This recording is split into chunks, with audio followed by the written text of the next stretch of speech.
갈라디아 순서를 따라서 4장 28절에 31절까지 말씀 가지고 쫓겨나야 되는 아들이라고 하는 제목으로 말씀을 전하겠습니다. 믿는다고 해서 다 같은 신앙일까요? 우리 여기도 믿는 사람, 여기도 믿는 사람, 밖에도 믿는 사람, 다른 교회도 믿는 사람, 많은 믿는 사람들 있지만은 믿는다고 다 같은 신앙은 아니라고 성경이 말씀하고 있습니다. 신앙 중에는 또 어떤 경우에는 참과 거짓의 신앙이 있다. 참된 신앙, 거짓된 신앙도 있다. 어느 집단이나 다 참과 거짓이 있기 때문에 특별한 이야기도 아닙니다. 문제는 거짓이 참을 핍박을 한다는 것입니다. 여기 본문의 내용을 보면 육신을 따라난 자가 성령으로 따라난 자, 다시 말해서 거짓이 참을 핍박한다고 그렇게 말씀하고 있습니다.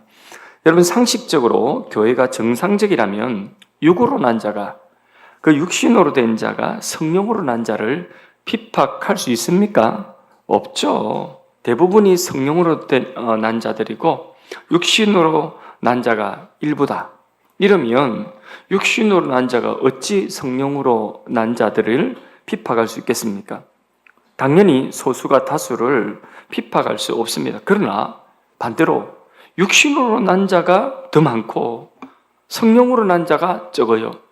육신으로 난 자가 중요하고 또 어떤 말발이 세고 힘이 세다. 그렇다고 한다면 상황이 다른 거죠. 육신으로 난 자가, 다시 말해 거짓된 자가 참된 자를, 성령으로 난 자를 핍박하는 그런 경우도 있게 되는 거죠. 지금 갈라디아 교회가 이런 형편이라는 거죠. 위기죠. 육신으로 난 자가 더 많아졌다는 거예요. 그래서 성령으로 난 자를 핍박하고 있을 정도니까 이게 빨리 손봐야 되는 것입니다. 27절 말씀을 읽어보도록 하겠습니다. 기록된 바 잉태하지 못한 자여 절구하라. 상고를 모르는 자여 소리질러 외치라. 이는 홀로 사는 자의 자녀가 남편 있는 자의 자녀보다 많음이라 하였으니. 자, 이 말씀은요 이사야 54장 1절의 말씀의 인용입니다.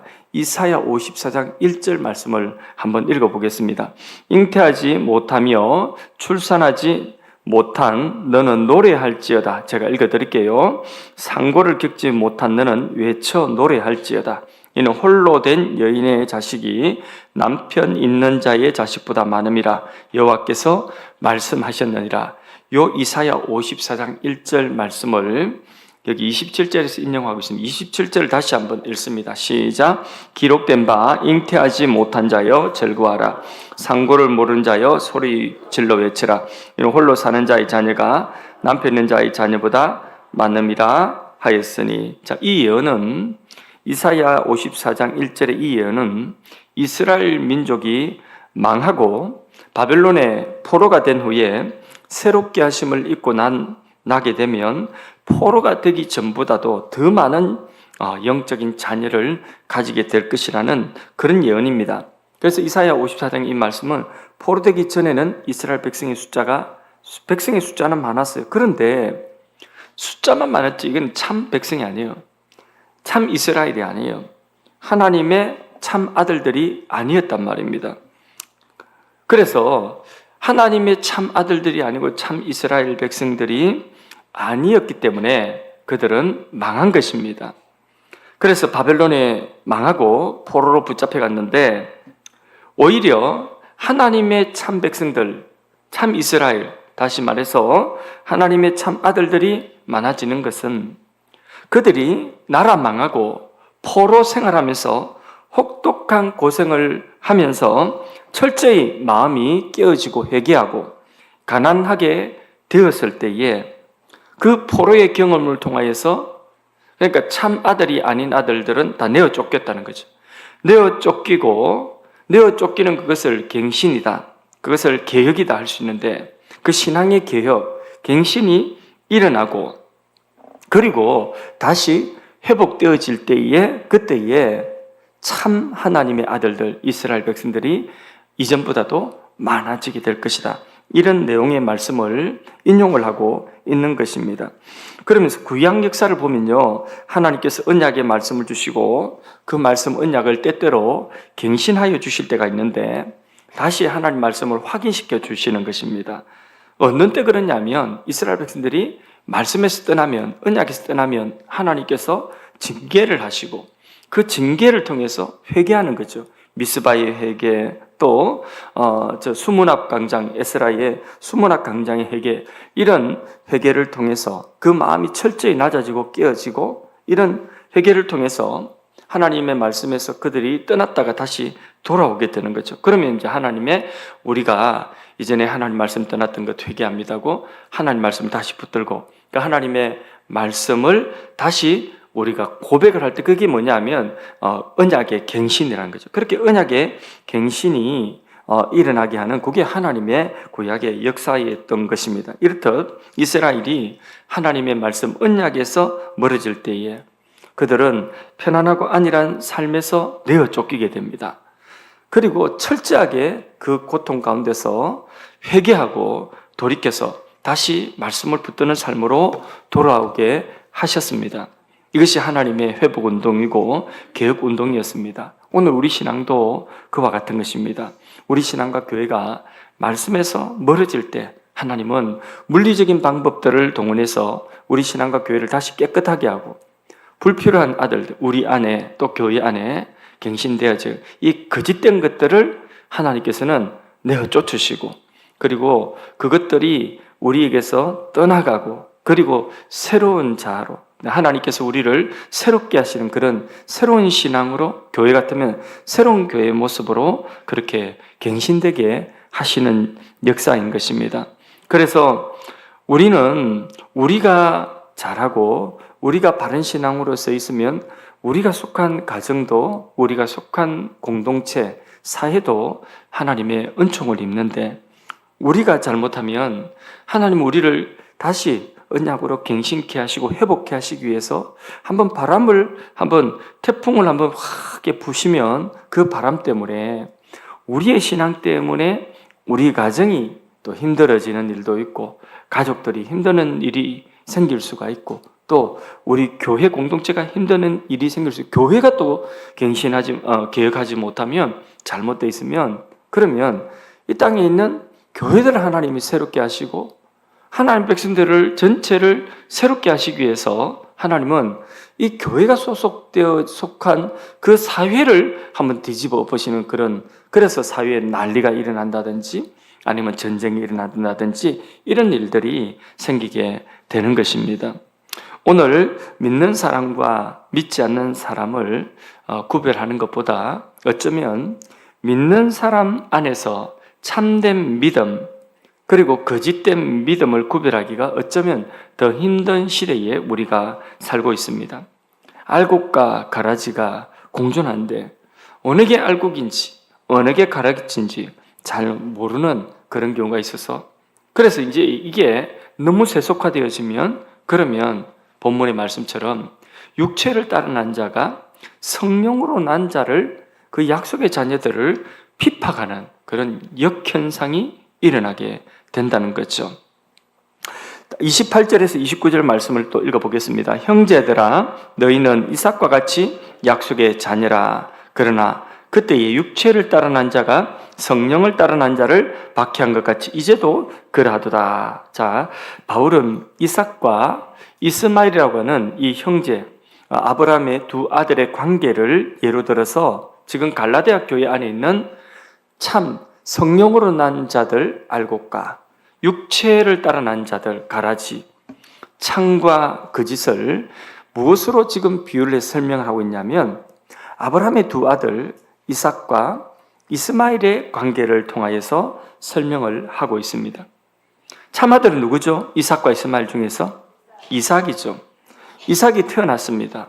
이삭이 저절되던 때에 이삭의 엄마 사라가 어떤 광경을 보았냐면, 이스마엘이 그 어린 이삭을 괴롭히는 것을 보았습니다.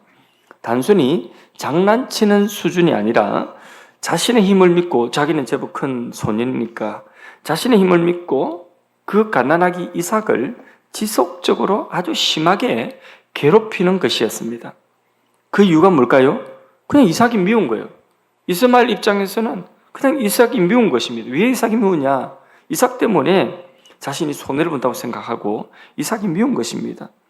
그러면서 바울은 지금 이삭과 이스마엘의 이 두 아들의 이 예를 들면서 바울은 뭐라고 하냐면 이제도 그러하다. 이제도 그러하다. 29절 끝에 그렇게 육체를 따르는 자가 성령을 따르는 자를 박해한 것 같이. 여기 육체를 따르는 자 누구 이야기하는 거죠? 이스마엘이고 성령을 따르는 자는 이삭. 그러니까 이스마엘이 이삭을 박해한 것처럼 이와 같이 이제도 그러하다. 이제도 그러하다. 이게 무슨 이야기예요? 율법의 종노릇하는 유대교 교사들이 교회 안에 들어와서 영향력을 미치면서 많은 사람들의 힘을 얻어서 세력을 키우고 조직적으로 복음의 말씀을 거스리고 오히려 복음의 말씀을 붙들고 있는 사람들을 핍박한다는 거죠. 그게 무슨 형편이라고요? 갈라디아 교회의 형편이라는 거죠. 오늘도 교회 안에서 이 거짓된 자들이 거짓 신앙이 많아지면 그런 사람들 때문에 참 그리스도인들이 마음에 고통을 안게 된다. 그러는 사이에 교회는 신뢰를 잃어버리게 되는 것이죠. 우리는 신앙에 두 부분이 있다는 것을 생각할 필요가 있습니다. 하나는 알맹이고 하나는 껍데기입니다. 우리 자신의 신앙의 인격 안에도 껍데기가 있고 알맹이가 있습니다. 신앙의 인격, 이 참된 신앙의 인격이 알맹이라고 한다면 그러면 껍데기, 우리의 잘못된 옛사람의 모습, 구습 이런 것들은 벗어버려야 되는 거죠. 우리 교회 안에서 신앙생활하는 신앙인들 한 사람 한 사람이 그 신앙의 인격이 알맹이라고 한다면 교회의 제도나 교회의 문화는 껍데기입니다. 그래서 제도나 문화는 걸치는 옷에 불과한 것입니다. 옷보다 중요한 것이 뭡니까? 신앙의 인격입니다. 하나님은 우리 교회의 제도를 보시고 우리 교회의 문화를 보시는 것이 아니라 우리 교인들의 신앙을 보는 것입니다. 한 사람 한 사람의 신앙의 인격을 하나님은 보시는 것입니다. 그래서 이 알맹이 신앙에 어울리는, 바른 신앙에 어울리는 옷, 교회의 제도나 문화는 우리의 신앙을 더 풍성하게 하고 더 아름답게 해주는 옷이죠. 그래서 좋은 옷을 입으면 더 돋보이고 그렇게 보이듯이 그렇게 우리의 신앙의 인격 위에 좋은 교회의 제도나 문화를 입으면 그러면 우리 신앙이 더 풍성해지는 것입니다. 이 알맹이 신앙이 어울리는 옷, 다시 말해서 참된 신앙에 어울리는 제도나 문화 이런 것들도 필요합니다. 근데 그것은 옷입니다. 신앙은 기독교 우리 신앙에 있어서 예를 들어서 결혼하는 이 방식, 결혼이라고 하는 것을 예를 들자면 결혼하는 방식, 정말 중요한 것은 결혼하는 사람들의 신앙의 인격이죠. 그 결혼하는 사람들의 그 중심, 신앙의 중심이 중요한 거죠. 그런데 이제 결혼식을 하는데 신앙인들이 결혼식을 하는데 그 결혼의 방식이 무속적이다. 그러면 전혀 신앙과 어울리지 않는 거죠. 예수 믿는 사람들이 결혼을 하는데 결혼식이 전혀 예수 믿는 티가 안 나요.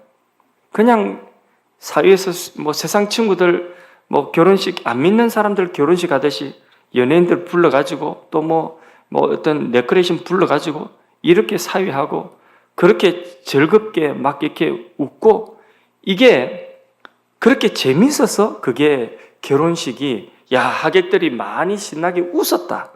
재밌는 결혼식이었다. 그게 세상의 결혼식 문화라면 기독교인들의 결혼 문화는 그러면 안 되죠.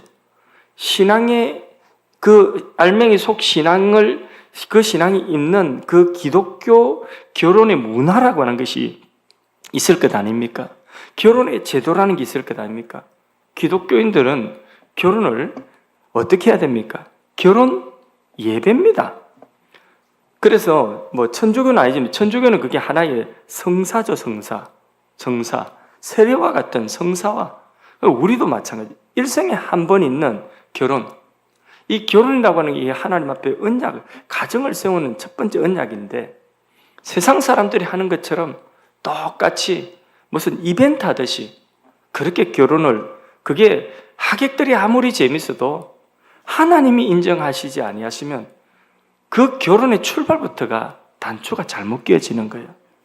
그래서 우리가 기독교인이고 바른 신앙인이라면, 그러면 결혼이라고 하는 이 결혼식이라는 옷도 그 신앙의 알맹이에 어울리는 옷을 입어야 되는 거죠. 온풍기 좀 꺼주세요. 예. 그렇게 해서 결혼뿐만 아니라 모든 우리 신앙의 그 알맹이에 합당한 제도와 그리고 문화의 옷을 제대로 입으면 이게 더 돋보이고 풍성해지는 건데, 이게 그렇지 않으면 껍데기가, 알맹이는 없는데 껍데기가 자꾸 이상한 옷을 입혀지면 그러면 또 안 되는 거죠. 어울리지 않는 것이고. 또 이런 것도 있어요. 우리 사회의 기독교라고 하는 이 기독교 신앙이 이제 사실상 우리나라의 제1 종교가 기독교 신앙이거든요. 우리나라가 기독교 국가는 아니지만은 교회가 제일 많아요. 성당보다 교회가 많죠. 절간보다 교회 많죠. 무속보다 교회 많죠. 교회가 제일 많아요. 우리나라는 지금 교회가 우리나라에 있는 어느 종교보다도 이 기독교 신앙이 사회에 사실상 많이 뿌리 내려져 있습니다. 그러다 보니까 교회 사람이 많이 모이니까 그 교회에 기독교 문화라고 하는 것이 이제 생기게 되고, 그 문화가 발달될수록 참된 신앙이 아니면서, 다시 말해서 중생되지도 못했으면서 그 문화 때문에 기독교에 헌신한 사람들이 생겨나기도 합니다. 심지어는 영국 같은 나라는 목회자를 초빙하는 광고에 참된 그리스도인이 되어야 된다는 광고를 내기도 합니다. 그 말은 성경을 하나님의 말씀으로 인정하는 목사를 우리는 청빙합니다. 그 말은 무슨 말이냐면 그렇지 못한 목사들이 너무 많다는 거죠. 성경을 하나님의 말씀으로 인정하지 않는 목사들이 너무 많다는 거죠. 그래서 오늘날 우리 한국의 기독교 안에도 기독교와 기독교 문화가 그렇게 많이 이제는 활발하게 일어났기 때문에 참된 신앙, 이 중생되지 않고서도 교회 안에 어떤 직임을 감당할 수도 있고 교회 안에 어떤 중요한 역할을 하는 사람들이 교회 안에 생겨날 수도 있는 것입니다. 그래서 기독교에 헌신하지만은 중생되지 않은 사람들도 얼마든지 많이 있을 수가 있는 것입니다. 신앙이 눈에 보입니까? 안 보이기 때문에 이걸 누구도 판단할 수가 없는 것이죠. 그들이 기독교 문화와 어떤 제도의 혜택을 보기 위해서 교회에 들어와서 여전히 그 일에는 헌신하는데 중생되지 않는 사람이라고 하는, 이 사람들은 그 하는 일이 육적인 일을 하게 되는 거죠. 이런 사람들이 많아지면 교회는 자연스럽게 어떻게 되겠습니까? 인본주의가 되겠죠. 하나님 중심이 아니라 인본주의 신앙, 성령을 따르는 자들보다 육체를 따르는 자들이 교회 안에서 많은 사람들이 그렇게 중요한 일을 하고, 어떤 예배에 관련돼서 찬양에 관련돼서 이런 중요한 일을 하고 이러면 교회가 세속화되는 것은 물론이고 육체를 따르는 자가 성령을 따르는 자들을 오히려 핍박하는 이런 현상이 생길 수도 있는 것입니다. 그래서 이러한 것들이 성령으로 따르는 사람들에게 큰 고통이 될 수 있는 거죠. 교회 안에서 인본적인 사람들이 너무 많고 인본주의 신앙이 너무 많고, 어떤 심지어는 중생되지도 않은 사람이 교회 안에서 어떤 교회 기독교 문화와 제도에 관련된 일들에 헌신하면서 그런 옷을 입고 헌신을 할 때에, 그때에 하나님의 말씀과 점점 멀어지고 이러면 성령으로 난 사람들은 그런 현상을 보고 고통스러운 것입니다. 하나님의 말씀을 믿음의 사람들, 참 그리스도인들은 하나님의 말씀을 듣지 못하고 하나님의 말씀이 들려지지 않으면 고통이요. 그래서 어떤 분들은 그러죠.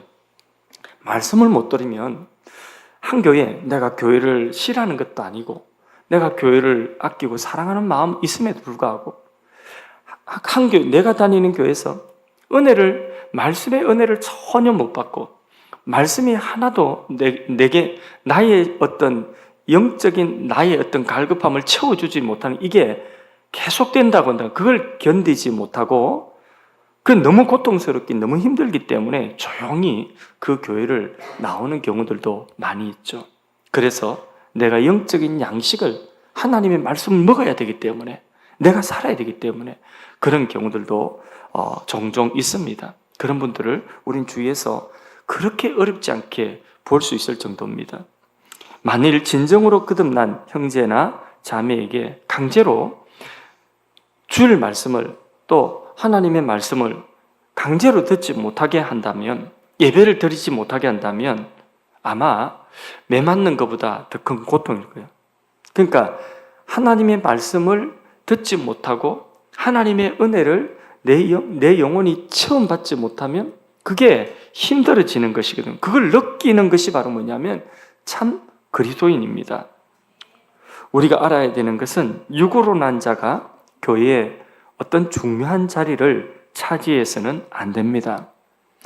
그래서 교회에 재직을 세운다든지 할 때에 검증을 하고 또 검증을 하고, 그래서 또 어떤 분들은 더 기다려야 되고, 그러니까 연수를 따지고 하는 것도 다 그런 겁니다. 그래서 육으로 난 자가 교회의 어떤 일들을 맡아가지고 하나님의 말씀과 상관없는 일들을 그것을 하게 되고, 그러면 성령으로 난 자들이 고통스러워지고 힘들어지는 것이거든요. 그래서 우리는 교회가 갈라디아 교회처럼 육으로 난 자가 성령으로 난 자들을 핍박하는 이 역전이 현상이, 이상한 현상이 오늘 교회 안에 일어나지 않도록 우리는 항상 바른 복음의 말씀 위에 서 있어야 됩니다. 우리가 딴 거 다 안 해도 돼요. 사실 우리가 교회 안에서 우리 개혁교회는 첫째, 하나님의 신실한 말씀이 선포되고 시행되면 그건 참 교회예요.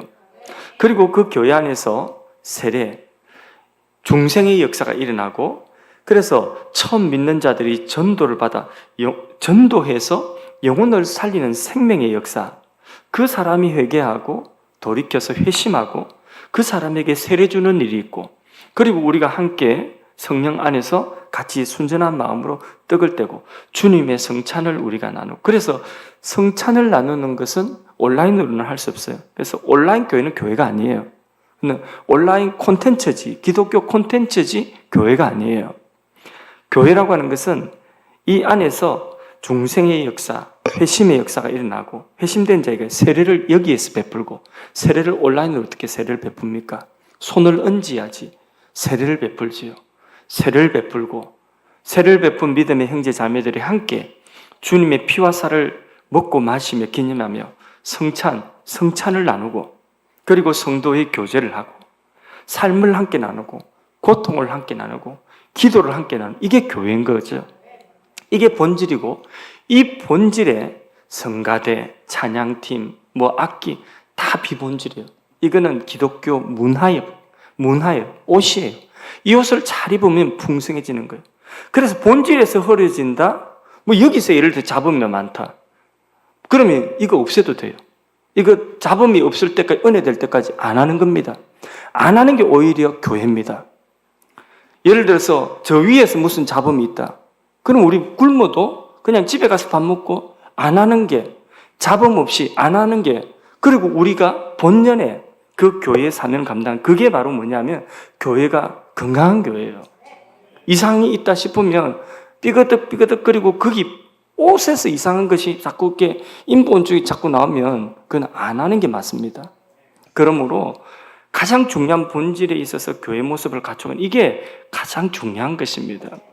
그런데 그렇지 않고 자꾸 껍데기 기독교 문화와 기독교 제도에 이것이 커지고 이것이 정교해지고 이 일들이 많아지면서 거기에 헌신하는 사람들 가운데 중생되지 못한 사람들, 그리고 거기 육으로 아직까지 성령으로 난 사람이 아닌 사람들이 또 성령으로 나지 아니하고 육으로 된 일들을 하고, 그렇게 하면 그게 점점 커지고 교회의 많은 부분을 차지하게 된다면, 그러면 영으로 난 성령으로 난 사람들이 어떻게 된다고? 그건 누가 핍박을 해서가 아니라 고통스러워지는 거죠.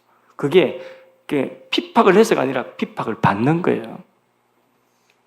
그래서 사도 바울은 지금 갈라디아 교회를 이 잘못된 것을 지금 다시 말씀으로 세우고 있는 것입니다. 교회와 신앙은 항상 바른 하나님의 말씀으로 세워져야 되는 것입니다. 그 말씀으로 우리 신앙도 교회도 세워질 때에 하나님이 인정하시는 것입니다. 사람이 아무리 손뼉 쳐주고 저 교회는 아무리 사람들이 많이 모인다 이렇게 해도 그거 아무 소용없습니다. 저 교회는 사회 사업을 많이 해가지고 우리 사회에서 표창장을 준다. 그 소용없습니다. 그것들은 기독교 제도에서 나오고 기독교 신앙에서 나오는 하나의 부산물에 불과한 것이지 그 안에 있는 성도들의 신앙의 인격이 성령으로 나지 않으면 안 되는 거죠. 말씀으로 나지 않으면 안 되는 것입니다. 주님이 교회에 말씀을 주시는 것입니다. 교회 전체가 하나님 말씀을 바라는 칼급함이 회복되어져야 됩니다. 어느 시대이든지 부흥의 전조는 사람들이 자기 죄를 깨닫는 거예요. 깨닫고 기도하고 말씀을 갈급해 하던 그 움직임이 반드시 부흥의 시대의 전조로 나타난 것입니다. 조지 히필드 목사님의 일기를 보면 그가 노천에서 설교를 할 때 비가 내렸습니다. 교인들은 모두 그 비를 맞으면서 설교를 들었고 그 설교는 아이고 잘한다는 설교가 아니었어요. 그 설교는 폐부를 찌르는 자신의 죄를 보여주는 설교였어요. 그런데도 불구하고 그 설교를 듣고 비가 오는데도 집에 돌아갈 생각하지 않고 비를 맞으면서 그 설교를 노천해서 사람들이 오늘처럼 이런 예배당이 있는 것이 아니니까 다 들었고 설교가 끝난 후에도 돌아가지 않고 그 자리에 꿇어 엎드려서 밤새 울면서 기도한 그런 부흥의 사건들을 기록하고 있습니다. 그게 뭐냐? 하나님의 말씀과 성령의 역사입니다. 그렇게 나야 돼요. 우리 신앙이. 그렇게 난 신앙, 그걸 따라놨다 이러지 않습니까? 육신을 따라놨다, 성령을 따라놨다는 게 바로 낫다는 것이 그렇게 난 신앙이 돼야 돼요, 우리가. 수문학 강장에서 에스라가 율법을 말씀을 펼쳐서 읽을 때에 그때에 거기에 광장에 뭐가 내렸습니까? 비가 내렸죠. 비가 내렸음에도 불구하고 아침부터 모든 백성들이 일어나서 자신들이 왜 포로가 되었냐? 우리가 말씀에서 떠났다는 거죠. 그래서 이제 다시 하나님이 이 웬 기적인지 우리는 힘이 없지만은 고레스라고 하는 왕이 일어나가지고는 우리를 예루살렘으로 돌아오게 했고 그리고 이 새로 성전을 재건하는 일을 하게 하셨는데 그 수문학 광장에 모여가지고 그 사람들이 일어나서 말씀을 율법을 그냥 들을 때에 하늘에서 비가 왔지만 그 비를 맞으면서 그 자리에서 자신들의 죄를 회개했고 자기 부모들의 죄를 회개했습니다. 이게 뭐냐? 부흥인 것이죠. 이게 뭐냐? 성령으로 나는 것입니다. 하나님의 성령으로 나야 되는 거죠. 그래서 우리 성도들은요, 다 양보해도 말씀을 들을 수 있는 이 권리를 양보하면 안 됩니다. 정신만 제대로 차리고 있으면 우리는 이 축복은 빼앗기지 않는 시대에 살고 있습니다.